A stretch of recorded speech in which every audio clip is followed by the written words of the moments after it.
No electricity, no refrigerator, no grocery store within 10 miles. And somehow, Amish and Pennsylvania Dutch kitchens fed families through droughts, depressions, and winters that broke everyone else. This was not survival cooking. This was mastery. 50 dishes. Every one of them built from what a farm already had, and not one wasted cent. Here's what the food industry doesn't want you to know. You've been paying $20 a plate for what a farm wife did with a wood stove and a root cellar. Let's start at 50. Number 50. Fried cornmeal mushet cooled overnight in a loaf pan, dense and pale yellow, and in the morning Grandma sliced it thick and laid it in a skillet already spitting with bacon fat. The edges went dark and crisp. The middle stayed soft as pudding.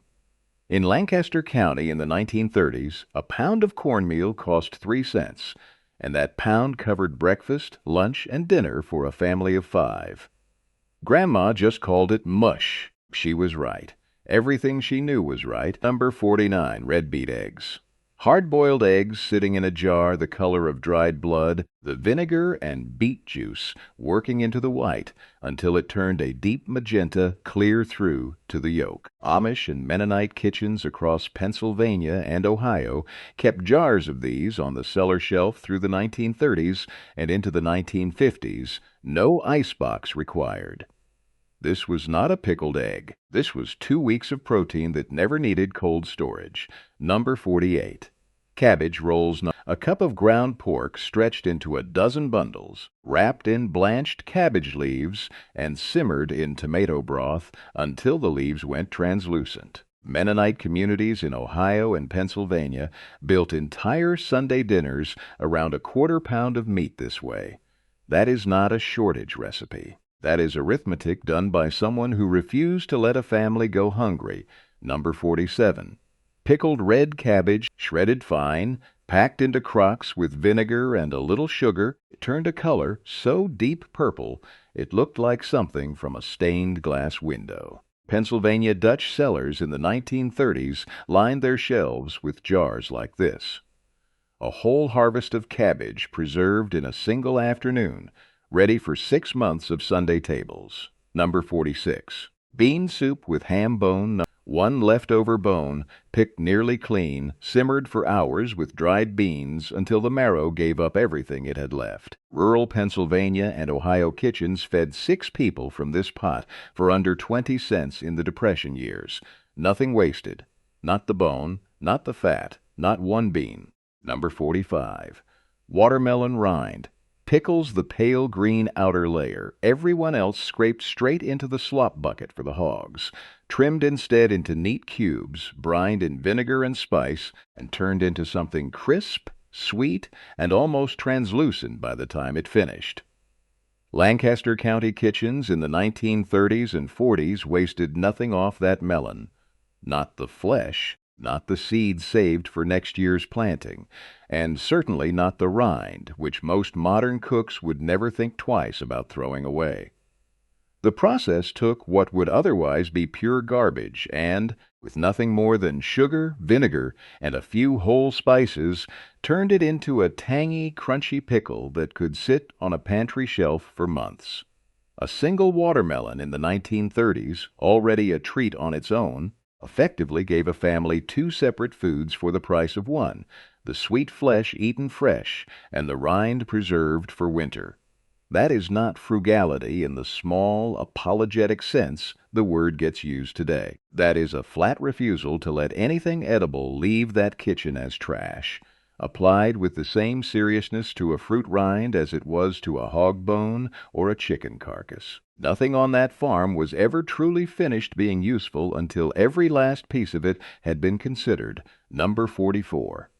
Pickled beets deep red, sweet and sharp all at once, packed tight into glass jars and lined up on root cellar shelves that never once required a single watt of electricity to keep cool. Pennsylvania Dutch pantries in the 1930s ran almost entirely on this kind of preservation: vinegar, salt, sugar, and a dark, cool room doing the exact job a refrigerator does today, at no ongoing cost whatsoever. Beets pulled from the garden in late summer were boiled, peeled, sliced, and dropped into a hot vinegar brine, while the whole kitchen filled with a smell somewhere between earthy and sweet. Sealed properly, a single jar could sit on a shelf for the better part of a year without spoiling, ready to be pulled down for a Sunday dinner in the dead of February, exactly as bright and crisp as the day it was made. A bushel of beets in the 1930s cost only a few dimes at most, and one afternoon of canning turned that bushel into months of ready-made side dishes. There was no waste in this process and no ongoing electric bill attached to keeping it fresh. This was not a garnish.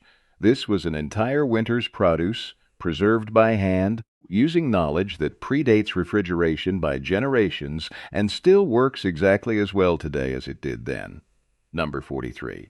Rivel soup little pinched bits of flour, egg, and salt, rubbed between the fingers into rough, uneven crumbs, and dropped straight into simmering chicken broth, where they cooked into soft dumplings in under a minute. Lancaster County kitchens in the 1920s and 30s made this from the exact same bird that made the soup before it. The broth stretched a second time, the flour and egg costing next to nothing, and the whole dish coming together in the time it took to set the table. There was no recipe card for this. A daughter learned the right texture of the rivels by watching her mother's hands, by feeling when the crumbs were the right size between her own fingers, not by measuring anything. That kind of knowledge doesn't transfer through a cookbook. It transfers through a kitchen, generation to generation, and a lot of it has simply been lost because nobody wrote it down. It was never meant to be written down. This was not a lesser soup because it used scraps of flour instead of noodles. This was a faster, cheaper, equally nourishing use of the same broth, built by someone who had already used every part of that chicken twice and still weren't finished getting value from it.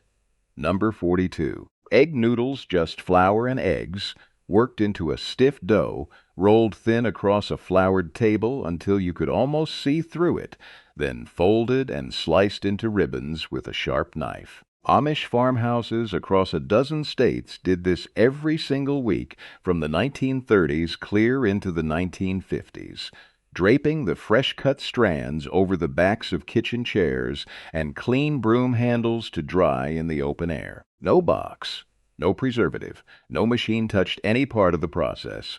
Just two ingredients, a rolling pin, and enough patience to let the wind and the warmth of the kitchen do the rest of the work over several hours. Once fully dried, the noodles kept in a cloth sack or a tin for weeks without spoiling, ready to drop into whatever broth was simmering that day. A pound of flour in the 1930s cost only a few cents, and a dozen eggs from the family's own henhouse cost nothing at all, which meant a week's worth of noodles for an entire family came from ingredients already sitting in the kitchen. Store-bought egg noodles today are cut by machine and dried in industrial ovens in a matter of minutes. They have never once tasted the way a noodle tastes when it's been rolled by a hand that's rolled 10,000 of them before. Number 41. Buttermilk biscuits. The buttermilk itself was never bought at a store. It was what was left behind in the churn after the butter had come together, thick, sour, and slightly lumpy, poured straight into a bowl of flour and lard without a second thought. Pennsylvania Dutch farms in the 1930s never let that liquid go down the drain. Folded together quickly, cut into rounds, and baked hot enough to rise into tall, flaky layers. These biscuits came out of the oven within 20 minutes of the butter finishing, meaning breakfast and butter making happened as a single, uninterrupted chore rather than two separate ones. The acid in the buttermilk did something to the flour that plain milk never could. It made the crumb lighter, the flavor sharper, the whole biscuit rise higher without a single extra ingredient added for the purpose. Nobody in that kitchen understood the chemistry of it. They understood the result, which was biscuits good enough that neighboring families started asking for the recipe, not realizing there wasn't really a recipe at all. Just whatever was left in the bottom of the churn that particular morning. This was not a recipe. This was what happened to the leftovers of a Tuesday, turned into something better than anything a bakery could sell. Number 40. Green beans with ham hawkstring beans pulled fresh from the garden rows, snapped by hand into a pot with a smoked ham hock, and left to simmer for hours until the beans went dark, soft, and heavy with the flavor of the meat itself. Lancaster and Berks County families in the 1930s and 40s treated one smoked hawk like it had a full week of work left in it. The first pot fed supper. The bone went back into the next pot, and the one after that, the smoke and salt of it stretching thinner but never disappearing entirely, flavoring bean after bean, batch after batch, until there was truly nothing left to give. A ham hock in the 1930s cost only a handful of cents, cheaper than any fresh cut of meat, and yet it delivered flavor to nearly a dozen separate meals before it was finally discarded. The beans themselves came straight from a backyard garden that cost nothing beyond the seed and the labor, meaning an entire week of dinners for a family of 6 or 7 came almost entirely free, built on nothing but patience and a single smoked bone. That is not a poor family's dinner. That is a masterclass in stretching flavor further than any modern kitchen bothers to try. Number 39. Chicken corn soup one stewing hen.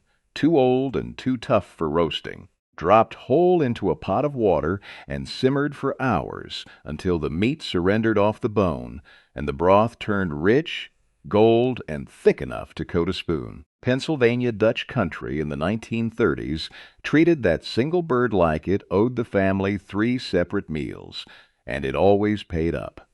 The first pot fed everyone at supper. What was left went back on the stove the next day with corn and noodles stirred in, stretching thinner and further with every reheating, never once losing its flavor. The smell of it simmering on a Saturday was, for a lot of families, the smell of the whole week finally slowing down. Church suppers and county fairs still serve versions of this today, a bowl for $2 or $3, and most people eating it have no idea it was invented not as a specialty, but as a necessity. The only way to make one aging hen worth killing at all. That is not a shortage recipe. That is a woman who understood exactly what one chicken was capable of, down to the last spoonful of broth left in the bottom of the pot, and who refused to let a single ounce of that bird go to the compost pile. Number 38, dried sweet corn cut fresh off the cob at the height of August, spread thin across cloth-lined trays and set into a low oven for hours, until every kernel shrank down and darkened to a deep amber gold. Holmes County, Ohio, families in the 1930s and 40s did this by the bushel, filling cloth sacks that hung from the cellar rafters through an entire winter with no can, no freezer, and no electricity anywhere near the process. The smell alone told you the season was turning. Sweet and slightly toasted, drifting through the whole farmhouse for days at a time. When it went into a pot of soup months later, it plumped back up, almost like it had never been dried at all, carrying a sweetness that canned corn has never once managed to hold on to. A pound of it in the 1930s cost a fraction of what fresh corn ran at market, and it lasted the entire cold season. Today, a specialty grocer in a city 3 hours from where this was invented sells the same thing in a small paper bag as artisanal dried corn for $9. Grandma just called it putting up the harvest. She did it every single year, without a single machine helping her, and she never once let a summer's worth of sweet corn go to waste in a field. Number 37. Apple butter, what the old families called latware.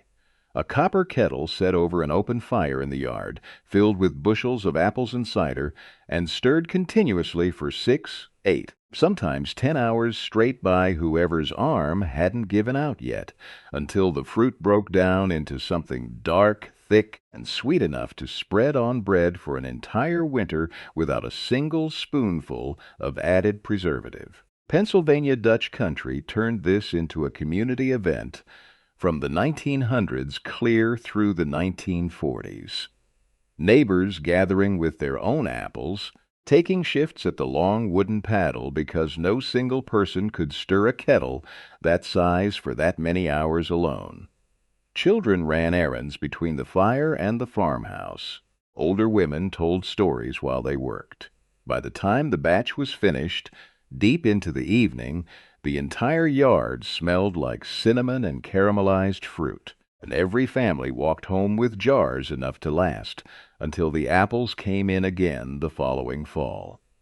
A single day of communal labor produced enough spread to cover breakfast toast for months at a cost that amounted to little more than the apples themselves, already growing in the orchard.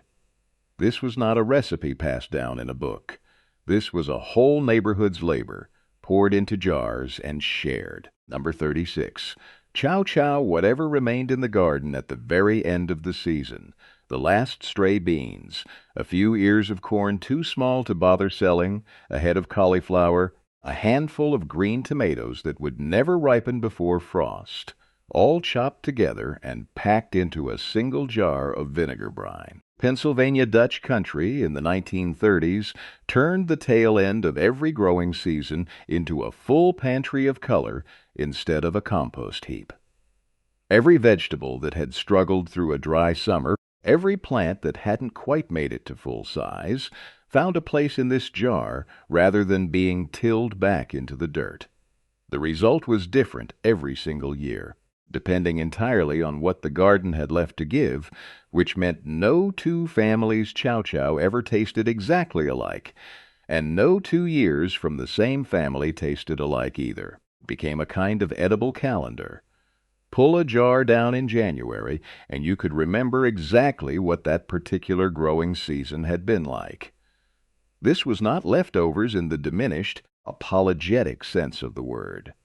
This was a harvest's final chapter, refused the indignity of rotting in a field, and turned instead into something that would feed a family clear through winter. Number 35. Sauerkraut and pork-shredded cabbage packed tight into a stoneware crock with salt, weighted down, and left to ferment for weeks until it turned sour, alive, and faintly effervescent, served every New Year's Day with pork for luck, and though nobody in that kitchen would have used the word, for the vitamin C that carried a family through a winter with no fresh produce available anywhere nearby. Lancaster and Holmes County households in the 1930s and 40s understood this instinctively. Generations before any nutritionist confirmed exactly why fermented cabbage kept families from getting sick during the leanest months of the year. The fermentation process itself required nothing but cabbage, salt, and patience. No heat, no electricity, no equipment beyond a crock and a plate to weigh it down. A single cabbage patch, harvested all at once in the fall, could fill enough crocks to last a family through the entire winter, at a cost of essentially nothing beyond the seed. Grandma just called it kraut, made the same way her own mother had made it, without ever once needing a laboratory to tell her it was working. They knew things about preserving a harvest and protecting a family's health that we will spend the next 50 years trying to remember. Number 34. Pepper cabbagia, slaw of finely shredded cabbage and sweet peppers, dressed in a simple vinegar and sugar brine that somehow tasted better on day 3 than it had on day 1. Pennsylvania Dutch farms in the 1930s made a single large bowl of this and let it sit in the icebox, pulling portions out meal after meal for an entire week without a single leaf going limp or spoiling. The vinegar did the preserving. The sugar balanced the sharpness. And the cabbage itself, cheap and plentiful straight from the garden, provided the bulk of an entire week's vegetable side dish for a cost that barely registered against a family's grocery bill, because there was no grocery bill involved at all beyond the vinegar and sugar. This was the kind of dish that got made once and then simply existed in the icebox, ready whenever it was needed, refilled the moment it ran low with whatever cabbage was still coming out of the garden that week. There was no waste built into this recipe, and no urgency to eat it quickly before it went bad. If anything, the flavor only deepened with time. A family could feed itself a full vegetable side for 7 straight days, from one afternoon's work and one head of cabbage. Number 33. Souse the parts of the hog that most people today would refuse to even look at, simmered for hours until the meat fell away from bone and cartilage, then strained, seasoned with vinegar and spice, and set into a firm, jellied loaf that's sliced clean and cold. Lancaster County butchering days in the 1920s through the 1940s treated this as a mandatory step, not an optional one. When a family slaughtered a hog, every single part of that animal was accounted for and used, and the head was no exception. This was some of the hardest, least glamorous work of the entire butchering process, done by hands that had already spent a full day breaking down the rest of the carcass, and it produced a dish that could sit in a cold cellar for weeks without spoiling, ready to be sliced thin for sandwiches or eaten cold straight off the plate. There was no part of this process that treated the hog as anything less than fully valuable, down to the very last scrap that could be simmered into something edible. A family that raised and slaughtered its own hog stretched that single animal into meals for months, and souse was very often the difference between an animal that fed a family for 4 months and one that fed them for 6. Number 32. Liver mush pork liver, ground fine, and cooked down with cornmeal, sage, and a little pepper, then pressed into a loaf pan and chilled until firm enough to slice and fry the next morning. Holmes County, Ohio, families in the 1930s ate organ meat regularly and without hesitation, not because they'd been told it was fashionable, but because it cost only pennies a pound at a time when muscle cuts were priced well beyond most farm families' reach. What they didn't know, and what science would only confirm decades later, is that liver carries more usable iron per ounce than almost any cut of meat sold in a modern grocery store, along with a full range of B vitamins that muscle meat simply doesn't contain in the same concentration. A single pork liver, worth almost nothing to a butcher at the time, could be stretched with cheap cornmeal into a loaf that fed a family breakfast for the better part of a week. That is not a lesser cut of meat, chosen only because nothing better was available. That is nutrition the modern grocery store now buries at the very back of the freezer case, priced as an afterthought, while charging 4 times as much for cuts that deliver a fraction of the same nourishment. Number 31. Cottage hamma boneless pork shoulder cured at home over the course of several weeks with nothing but salt, sugar, and a cool cellar, requiring no icebox, no refrigeration of any kind, and no equipment beyond a crock and patience. Pennsylvania Dutch country in the 1930s and 40s ran entire households on this kind of home curing, a process passed down almost entirely by demonstration rather than written recipe, learned by watching a mother or grandmother rub salt into the meat and knowing by feel alone exactly how long it needed to sit. Once cured, a cottage ham could hang or sit in a cool cellar for months, sliced off in pieces as needed, fried up for breakfast, or worked into a Sunday dinner, all without a single day of that meat ever touching mechanical refrigeration. This was not a shortcut taken because a family couldn't afford an icebox. In many cases, this method produced better, more deeply flavored meat than anything a modern refrigerator could manage, because the slow cure did something to the texture, and taste that quick, cold storage simply cannot replicate. They knew things about preserving meat safely, reliably, and deliciously that we will spend the next 50 years trying to remember. And most of us will never manage to get it exactly right. Number 30. Pig stomach, what old Lancaster families called Dutch goose. A hog's stomach, cleaned thoroughly and turned inside out, then stuffed tight with diced potatoes, sausage, and onion before being roasted slow until the outside crisped dark and the inside stayed soft and rich, almost like a savory pudding held together by its own casing. This was the centerpiece of the Sunday table in Lancaster County from the 1900s clear through the 1930s, an organ most modern cooks wouldn't think twice about discarding, turned into the single dish an entire family looked forward to all week. The name itself was a kind of inside joke, a nod to how the finished dish, roasted whole and rounded, resembled a goose sitting on the platter, even though the family raising it likely never owned a goose at all. Building this dish required not one wasted part of the hog. The stomach that most people today associate only with offal became the vessel for the meal, and the meal itself stretched a modest amount of sausage and a bag of potatoes into a full dinner for a large family. Grandma just called it Sunday dinner. She was right. Everything she knew about that hog, down to the very organ most of us would never consider eating, was right. Number 29. Sauerbraten, a tough, inexpensive cut of beef, usually a chuck or a round that no family would have paid extra for, submerged in a marinade of vinegar, water, and spice and left to sit for days, sometimes a full week, turned daily, until the meat had absorbed enough acid to break down its own toughness from the inside out. German Mennonite communities across Ohio and Pennsylvania from the 1900s into the 1930s never bought the expensive cut when the cheap one, given enough patience, could be made just as tender. This was not a shortcut. If anything, it took far more planning and far more time than simply roasting a good cut of meat would have required, but it cost a fraction of the price at the butcher's counter. By the time it finally went into the pot to braise, the meat had transformed entirely.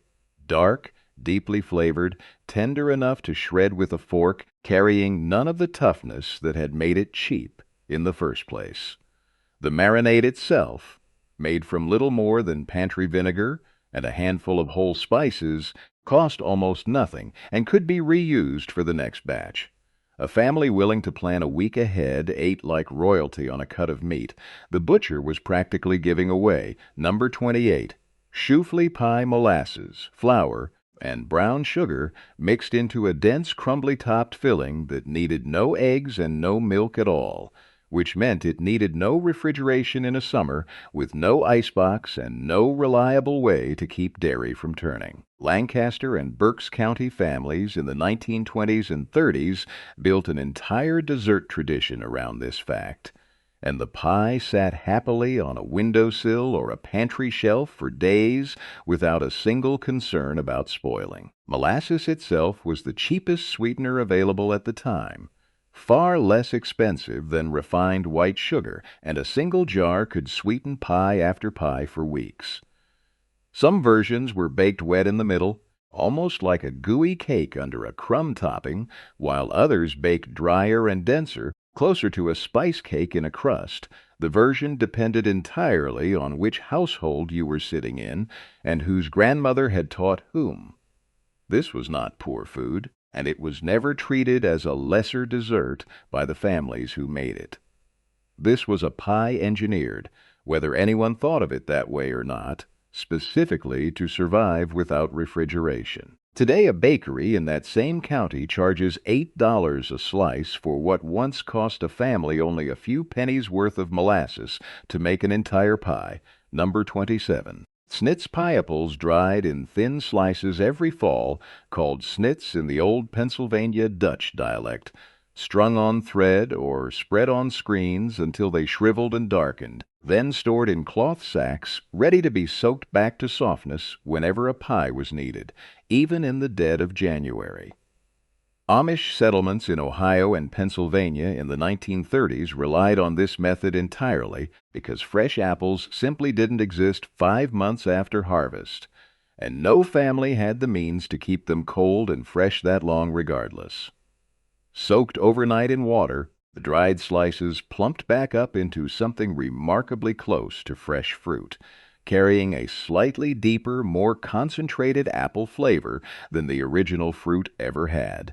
almost like the drying process had condensed the sweetness rather than simply preserving it. Baked into a pie with a little cinnamon and sugar. This dish put a genuinely fresh-tasting fruit dessert on a winter table at a time when the entire concept of fresh fruit in January should have been impossible for a farm family with no cold storage whatsoever. That is not progress replaced by tradition. That is a skill.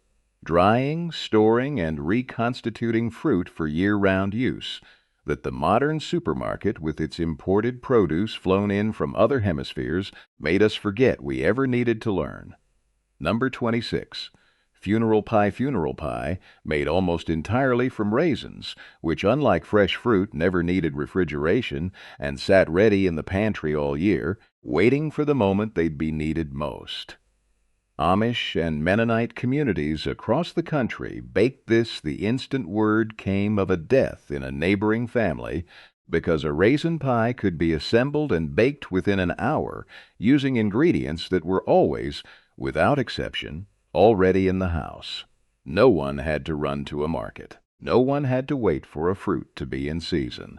The pie simply appeared, carried to the grieving family's door alongside casseroles and bread, because grief was never something a community expected a single household to handle alone, and food was the language everyone already spoke fluently. The raisins themselves cooked down into something dark, sweet, and slightly tart, closer to a spiced fruit preserve than a typical fruit pie. And the dish became so strongly associated with mourning that some families avoided baking it at any other time of year at all, out of respect for what it had come to mean. This was not simply a recipe someone happened to have on hand.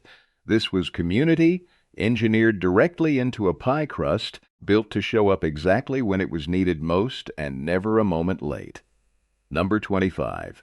Vinegar pie when there was no lemon anywhere in the house and nothing citrus left in the cellar. A spoonful of plain pantry vinegar and a cup of sugar did the job instead, whisked into eggs and butter and baked into a custard that tasted almost unbelievably, exactly like the lemon pie it was standing in for. Rural Pennsylvania and Ohio kitchens in the Depression years made this discovery out of pure necessity. And once it was made, it never really left the recipe box, even decades later when lemons became easy enough to buy at any market. The tang of the vinegar, cut with enough sugar and rounded out by butter and egg, tricked the tongue completely, and more than one family recipe box still calls this dish mock lemon pie, without any explanation of what exactly it's mocking. A bottle of vinegar in the 1930s cost only a few cents and lasted for dozens of pies, while lemons, when they were available at all in a rural area, were an expensive imported luxury shipped in from far warmer climates. Here's what the food industry doesn't want you to know. There was never a version of scarcity these women couldn't outthink, and a pie built entirely on a substitution born of necessity turned out, by any honest measure, every bit as good as the original it replaced. Number 24. Montgomery pie, a single crust that somehow held two entirely different desserts at once, a dark, dense molasses layer settling to the bottom as it baked, and a soft pale lemon cake rising on top of it, the two separating cleanly as the pie cooled until you could slice through and see both distinct layers sitting one atop the other in a single dish. Lancaster County bakers in the 1920s through the 1940s got double the dessert out of exactly one crust, one baking dish, and one trip to the oven, saving both the ingredients and the fuel that a second, separate pie would have required.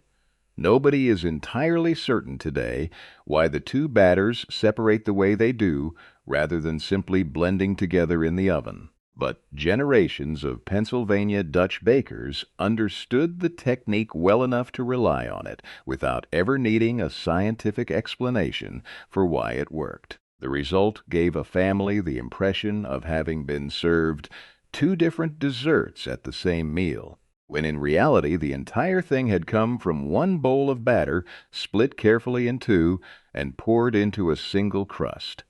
Grandma just called it not wasting the oven, and in a kitchen where every log of firewood mattered, getting 2 pies worth of result from one baking was never treated as a novelty. It was simply good sense. Number 23. Rhubarb custard pea rhubarb that grew wild and unbothered along the fence line every spring, needing no planting, no fertilizing, and no attention whatsoever beyond a knife to cut the stalks, folded into a simple egg custard that only needed sugar to balance out rhubarb's naturally sharp, almost sour edge. Pennsylvania Dutch farms in the 1930s and 40s treated this plant, which most of the rest of the country still doesn't quite know what to do with even today, as the reliable centerpiece of early summer desserts, arriving weeks before any other fruit in the garden was ready to pick. The custard itself, built from fresh eggs and fresh milk already sitting in the kitchen, cost the family essentially nothing beyond the sugar needed to tame the rhubarb's tartness. This was one of the very first sweet things a farm family tasted each year after a long winter of dried fruit and preserved jams, and the arrival of rhubarb season carried a kind of anticipation that a modern grocery store, stocked with strawberries in every month regardless of season, has completely erased from most people's experience of the calendar. A plant that grows for free along a fence, requiring nothing from anyone, became one of the most looked forward to desserts of the entire year. Number 22. Egg custard pie fresh eggs gathered that same morning from the henhouse, milk still faintly warm from the cow, a little sugar and freshly grated nutmeg. Nothing in this pie ever came from a store, and nothing in it cost the family a single cent beyond what the farm was already producing every single day, regardless of whether a pie was being made or not. Pennsylvania Dutch country in the 1930s built dessert entirely from what walked, grazed, or was laid on the property that very morning, which meant a family could decide to bake a pie on a whim with no trip to town required and no ingredient list to check against what was in the pantry. The custard itself set slowly in a low oven until the center barely trembled, the surface dusted with just enough nutmeg to perfume the whole kitchen while it baked. This simplicity meant the pie appeared constantly, almost as a default dessert whenever nothing more elaborate was planned, precisely because it required no planning at all. A dozen eggs and a bucket of milk, already produced by the farm's own animals, whether they were used for pie or not, turned into a dessert that cost nothing extra to make and used up nothing the family would have needed for anything else that week. Number 21. Sticky bunts the Lancaster caramel style, rolled from leftover bread dough, filled with a smear of butter and cinnamon, and baked upside down in a pan lined with brown sugar and more butter, so that as they cooked the sugar melted into a thick, dark glaze that pooled around every bun and coated your fingers before it even hit the plate. Bakeries in that same county now charge $6 apiece for what a farm wife in the 1930s and 40s made from dough scraps left over after baking bread for the week, essentially getting a second baked good out of ingredients that would otherwise have gone to waste. The caramel itself required nothing exotic, just brown sugar, butter, and the heat of the oven doing all the transformation. Baked upside down and flipped out onto a plate while still hot, the glaze ran down over every bun in a way no amount of frosting piped on top of a finished bun could ever replicate. This was not a bakery item dressed up and sold as a specialty treat. This was breakfast for a family of 8, made from the leftover ends of a dough that had already been used once that week, stretched into something that tasted, by any honest measure, better than anything sold under glass at a modern coffee shop counter. Number 20.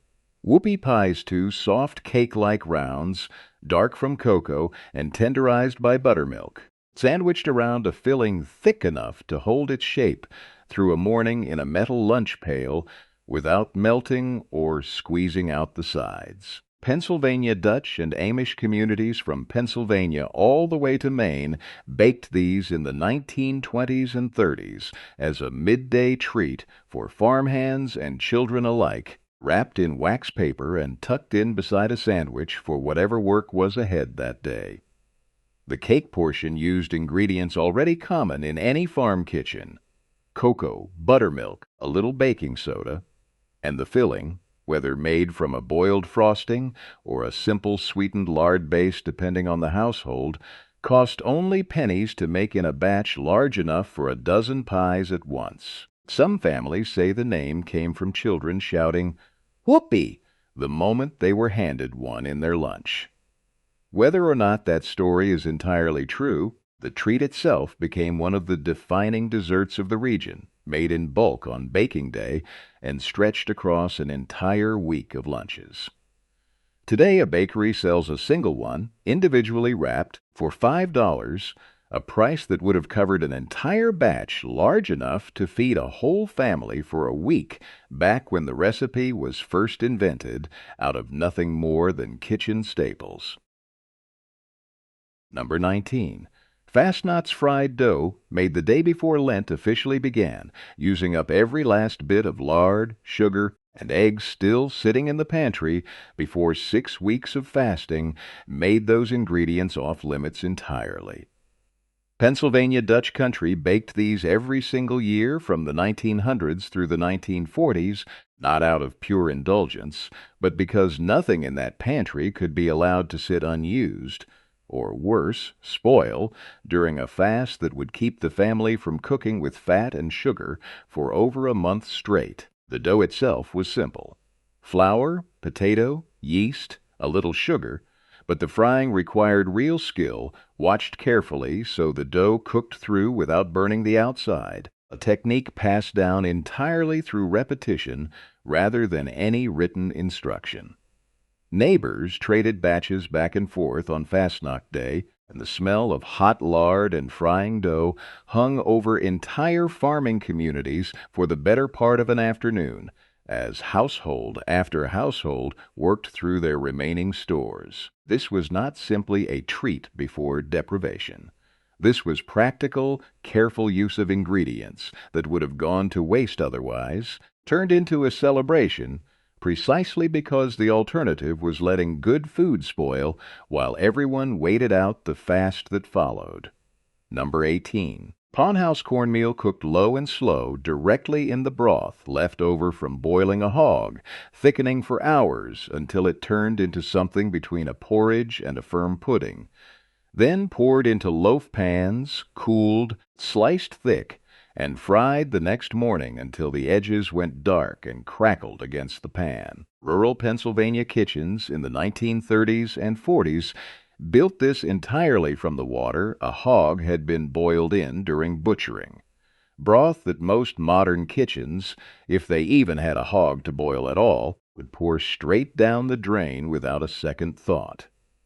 That broth carried every bit of fat and flavor the meat had given up during cooking, and rather than let a single drop of it go to waste, it became the base for an entire breakfast dish that lasted a family for weeks after butchering day was long finished. The cornmeal itself cost almost nothing, and the broth cost nothing at all, being what most people would have considered a byproduct rather than an ingredient. Fried crisp on the outside, soft in the center, this dish turned two things nobody today would think to save: hog-boiling water and cornmeal, into a breakfast hearty enough to fuel an entire morning of farm labor.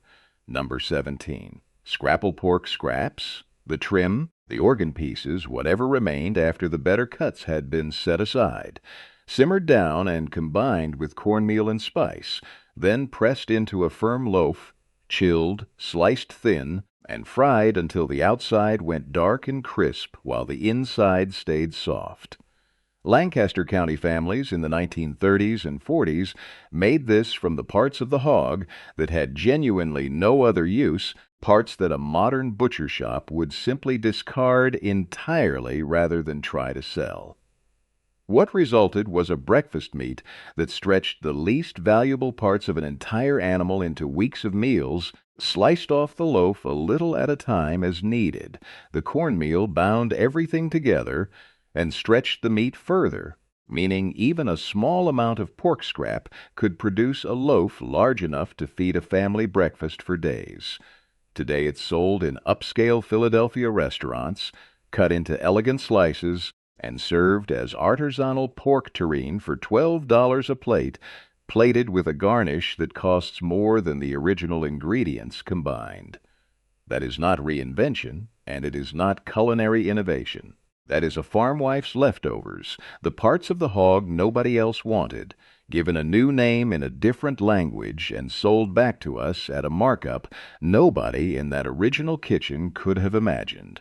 Number 16. Schmierkäse fresh milk left to sour naturally on the kitchen counter over a day or two.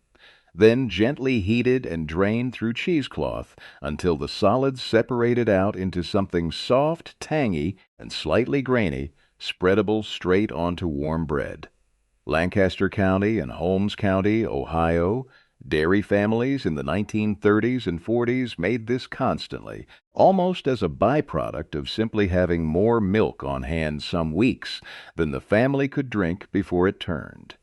Rather than let that soured milk go to waste, it became cheese instead, made with nothing but milk and a pinch of salt, no rennet, no culture packet, no equipment beyond a pot and a piece of cloth. A family with even one dairy cow produced far more milk than they could use fresh, and turning the surplus into schmierkäse meant nothing from that cow ever truly went to waste, even on the days the milk soured faster than expected. Spread on bread with a little jam, or eaten plain with a sprinkle of pepper, this cheese appeared on tables constantly, treated as an everyday staple rather than any kind of specialty. A grocer today sells the same thing, made the exact same simple way, as farmhouse cheese in a small glass jar for $9. Number 15. Milk-toast stale bread, torn or sliced into a bowl, covered in milk, warmed gently on the stove with a little butter and sugar, stirred through until the bread softened and the whole dish turned warm and comforting. This was never treated as dessert. Amish and rural Midwest households in the 1930s and 40s made this specifically for anyone too sick to manage a full meal, or for families too poor on a particular week for anything more elaborate, and it asked absolutely nothing of a kitchen that wasn't already sitting there unused. Bread that had gone hard days earlier, milk that needed using before it turned, a spoonful of sugar, if there was any to spare. This dish took ingredients on the very edge of being wasted and turned them into something gentle and warm enough for a child running a fever or an elderly relative who couldn't manage much else. There was no shame attached to this meal in the households that made it. No sense that serving milk toast meant a family had failed at anything. It meant a family had found a use for bread that would otherwise have gone into the chicken feed, and had done it in a way that fed someone who genuinely needed something soft and warm at exactly the moment they needed it most. Number 14. Amish baked oatmeal rolled oats, fresh eggs, a little brown sugar, cinnamon, and milk, all stirred together and baked in a wide pan until it set into a dense custardy square, closer in texture to a firm bread pudding than to a bowl of porridge. Amish communities across several states in the 1930s through the 1950s made a single pan of this large enough to serve the entire family breakfast, with enough left over to cut into squares and eat cold or reheated for a mid-morning snack or even lunch. Unlike stovetop oatmeal, which needed constant stirring and had to be eaten the moment it was ready, this baked version could sit on the counter for hours and still taste exactly right whenever someone was hungry, warmed gently, or eaten straight from the pan. The ingredients themselves were entirely staples any farm kitchen already had on hand. Oats bought cheap in bulk, eggs from the hen house, milk from the cow. meaning a single large pan cost only pennies and delivered enough substance to keep a family working through a full morning of farm chores before anyone needed to eat again. Number 13. Corn fritters, a simple cornmeal batter, sometimes stretched further with a spoonful of leftover mush from a previous morning, fried in lard that had already cooked bacon, potatoes, and at least 2 other meals earlier that same week. Pennsylvania Dutch country in the 1930s never poured out grease that still had cooking left in it, and a single crock of rendered lard, kept by the stove, could fry meal after meal for days before it was finally spent. Dropped by the spoonful into a hot skillet, the batter puffed up golden and crisp on the outside, soft and slightly sweet from the corn in the middle. This was a dish that used up scraps of 2 other things at once: leftover mush and reused fat, and turned them into something that tasted freshly made rather than like leftovers at all. A family could fry a full plate of these fritters for the cost of the cornmeal alone, since the fat was already accounted for and already doing its job for the 3rd or 4th time that week. Number 12. Graham cracker pudding, crushed graham crackers layered with a simple cooked custard made from milk, sugar, and a little cornstarch, chilled until it set into something between a pudding and a soft icebox cake. Amish and Mennonite potlucks in the 1940s and 50s turned a single box of crackers, split between layers, into a dessert generous enough to feed an entire table of guests for almost nothing. The custard itself required only pantry staples, cooked slowly on the stove until it thickened, poured warm over the cracker layer, and left to set in a cool spot overnight. By the next day, the crackers had softened into something almost cake-like, distinct layers still visible, but tender enough to cut clean with a spoon. This dish appeared at nearly every community gathering precisely because it was so cheap and so easy to make in large quantities, requiring no special equipment and no ingredient a family would ever need to make a special trip to buy. A church potluck table lined with a dozen desserts almost always had at least 1 pan of this among them, disappearing as quickly as anything fancier sitting beside it. Number 11. Bread pudding, the heels and hard-gone pieces of a loaf that nobody would eat plain anymore, torn into a dish and soaked in a mixture of egg, milk, and a little sugar until the bread softened completely and absorbed the custard around it, then baked until the top turned golden and slightly crisp. Rural Pennsylvania and Ohio kitchens in the Depression years never once threw out old bread, no matter how stale or hard it had become sitting on the counter for days.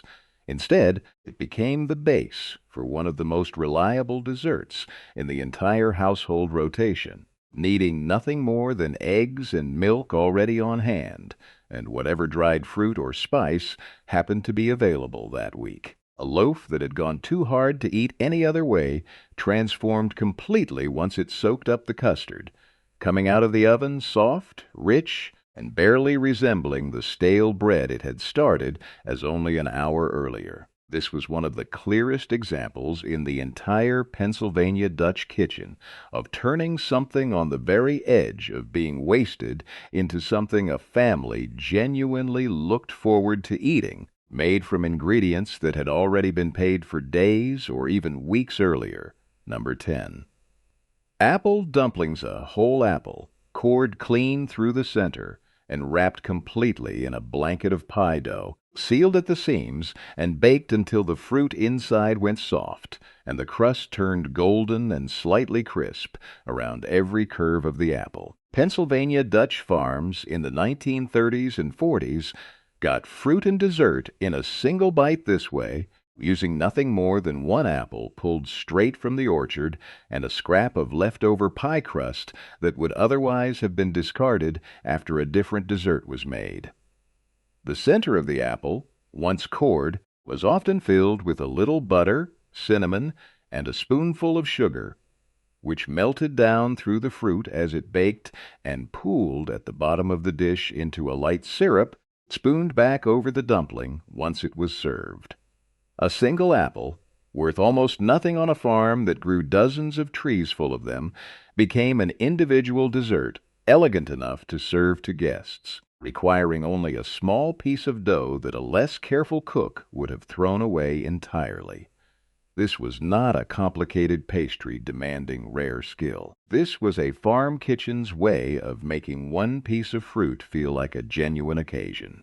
Number 9. Snit's unknept dried apples and a small piece of ham simmered together in one single pot until the sweet and the savory tangled together so thoroughly you couldn't have separated one from the other by taste alone. With soft flour dumplings, the nep dropped in near the end to soak up whatever broth remained at the bottom of the pot. Lancaster County kitchens from the 1900s through the 1930s built this dish specifically to stretch one small, inexpensive piece of ham across an entire family's Sunday dinner, using dried fruit that had been prepared and stored since the previous September to fill out the rest of the pot.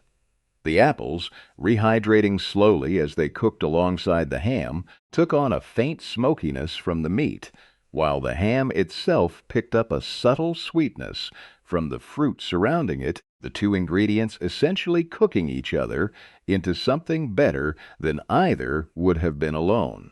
The dumplings, made from nothing more than flour, egg, and a little baking powder, expanded as they cooked, adding real bulk to the dish for almost no cost at all, a single small piece of ham, which alone would have fed only 2 or 3 people, stretched through this combination into a full Sunday dinner for an entire farm family, sweet and savory in one pot from start to finish. Number 8. Dandelion greens with hot bacon dressing wild greens, pulled straight from the yard in early spring, before most gardens had produced anything at all, wilted quickly under a dressing of hot bacon fat, vinegar, and a little sugar poured directly over the leaves until the sharp bitterness softened into something almost sweet. Pennsylvania Dutch farms in the 1930s ate what grew entirely free in the grass, while the rest of the country was busy pulling the same plant out of their lawns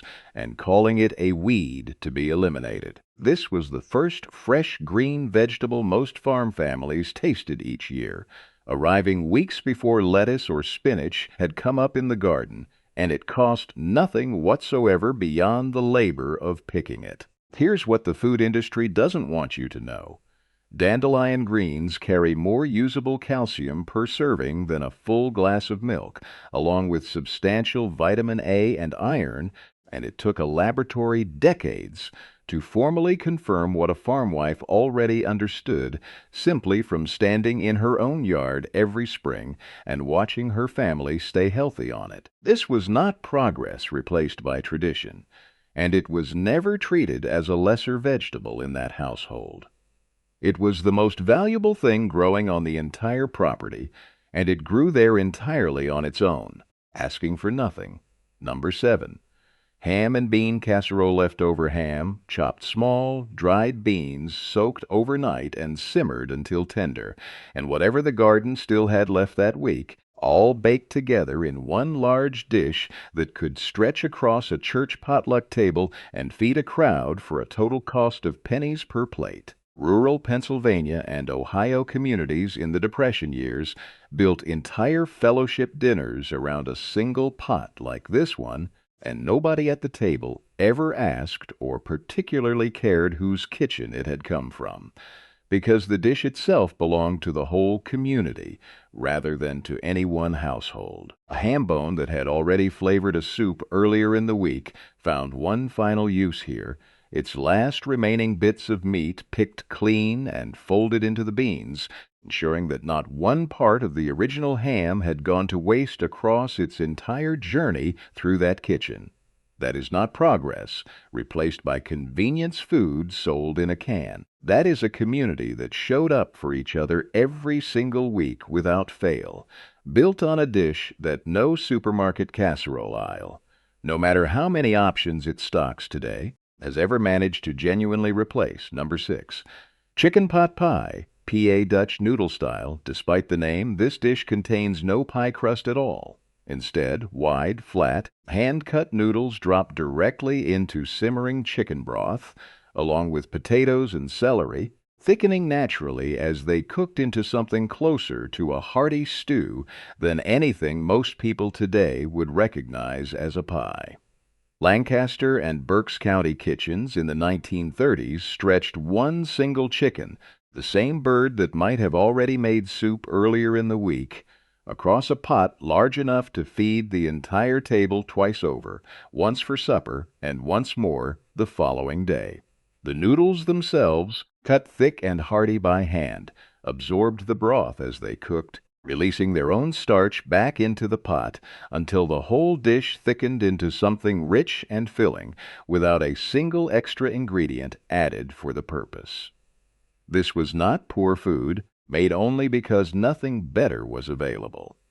This was not progress waiting to be discovered decades later by a restaurant charging a premium for hand-cut noodles in a bowl of broth. This was a woman who understood exactly how far one bird, one pot, and a bag of flour could stretch, and who fed her family 2 full meals from it without a single wasted piece of that chicken.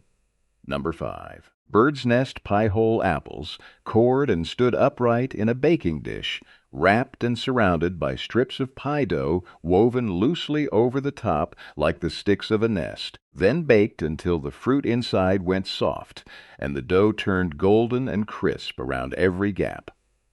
Pennsylvania Dutch country in the 1930s and 40s turned an entire basket of orchard apples, more than a family could possibly eat fresh before they spoiled, into individual desserts using almost nothing beyond flour, a little sugar, and the heat of an oven that was likely already on for something else that day. Because the dough was woven rather than laid flat across the top, a single batch stretched further than a standard pie crust would have, covering more apples with less flour per fruit. Each apple baked inside its own little nest of dough, meaning a family could serve individual portions rather than cutting slices from one shared pie, and any leftovers reheated just as well the following morning. This dish took an overabundance from the orchard, the exact opposite problem of scarcity, an excess so total it risked going entirely to waste, and turned every single apple into something worth serving. Number 4. Molasses cookies dark, unrefined molasses, the cheapest sweetener sitting anywhere in the pantry, folded into a soft dough with flour, a little fat, and warm spices, rolled into balls, and baked until the edges crackled and the centers stayed soft and chewy. Amish and Mennonite kitchens in the 1930s and 40s filled an entire cookie jar for the price of the single cheapest ingredient a household owned, never once reaching for white sugar when molasses could do the exact same job for a fraction of the cost. A single jug of molasses, bought once, lasted through batch after batch of cookies for weeks, meaning a family could keep a jar full of fresh cookies on the counter almost constantly without the expense ever becoming a real concern. The deep, slightly bitter edge that molasses carries, compared to the flat sweetness of refined sugar, gave these cookies a flavor that most modern versions, made with white sugar and brown sugar blends, have never quite managed to replicate. Children in these households grew up believing this was simply what a cookie tasted like, with no idea that an entire cheaper ingredient had been chosen deliberately over the more expensive one, and had, if anything, made the cookie better for it. Number 3, church spread peanut butter, marshmallow cream, and a small spoonful of corn syrup, whipped together into something thick, sweet, and satisfying enough to call an entire meal on its own, spread generously across 2 slices of bread. Amish church communities in Lancaster County in the 1940s and 50s fed a family lunch from 3 jars that sat on a pantry shelf indefinitely, none of them ever needing refrigeration, all of them cheap enough that a single set of jars lasted a household for weeks at a time. This was the kind of meal that required no cooking, no cleanup beyond a single knife, and no advance planning whatsoever, making it a reliable standby for busy days during planting or harvest when nobody had time to stop for a proper hot lunch. The combination itself, unusual as it might sound to anyone hearing it for the first time, produced something genuinely craveable, sweet enough to satisfy and filling enough to hold a farmhand through an afternoon of hard labor. Today, a specialty shop sells the same three-ingredient combination in a small mason jar, labeled as Gourmet Fluffernutter Spread, for $11. A price that would have covered months of lunches back when the recipe first came out of a Lancaster County church kitchen, with none of the branding attached. Number 2. Potato filling mashed potatoes folded together with cubes of day-old bread, chopped celery, onion, and a generous amount of butter, then baked until the top turned golden. A dish deliberately built to stretch a small, modest portion of meat into a full, satisfying holiday table without anyone at that table feeling like they'd gone without. Pennsylvania Dutch farmhouses in the 1930s and 40s made this the actual centerpiece of a Thanksgiving meal, not a side dish tucked in beside the real event, because the potatoes and bread together provided far more bulk and substance than the small turkey or chicken most families could actually afford to put on the table that year. A farm-to-table restaurant today charges $14 for a small scoop of this exact dish, served as a trendy garnish alongside an already expensive plate of meat.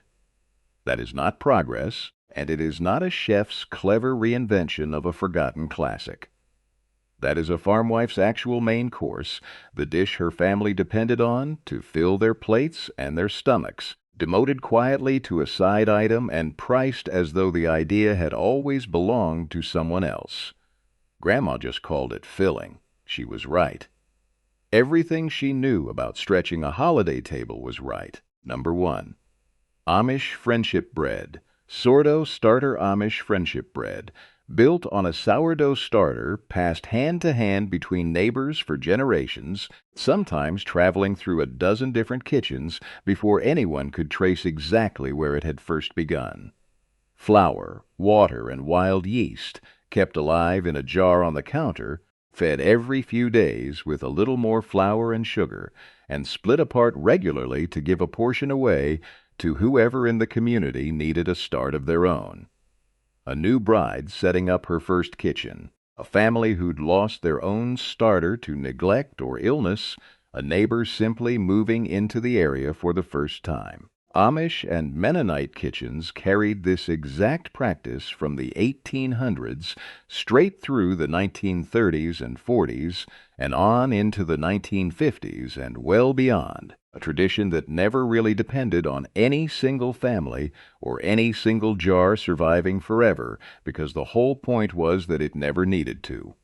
Today, a bakery sells a single loaf of artisan sourdough. Made with a starter, the shop maintains itself and guards as a trade secret for $9 and calls the entire process a discovery. Grandma just called it giving a neighbor a jar. She was right. Everything she knew was right. Closing fried mush at dawn, a jar of starter handed across a fence, a pig stomach turned into a Sunday feast nobody in that house ever called a sacrifice, 50 dishes, and not one of them was poverty. Every single one was a woman refusing to let anything, not a bone, not a rind, not a stale heel of bread, go to waste, because she understood something the modern food industry spent 70 years trying to make us forget. That skill is worth more than convenience, and care is worth more than a label. They knew things about feeding a family that we will spend the next 50 years trying to remember. That is not nostalgia. That is a debt owed to every farm wife who never got her name on a single one of these recipes. Try one this week. Just one comment below and tell me which one your grandmother made.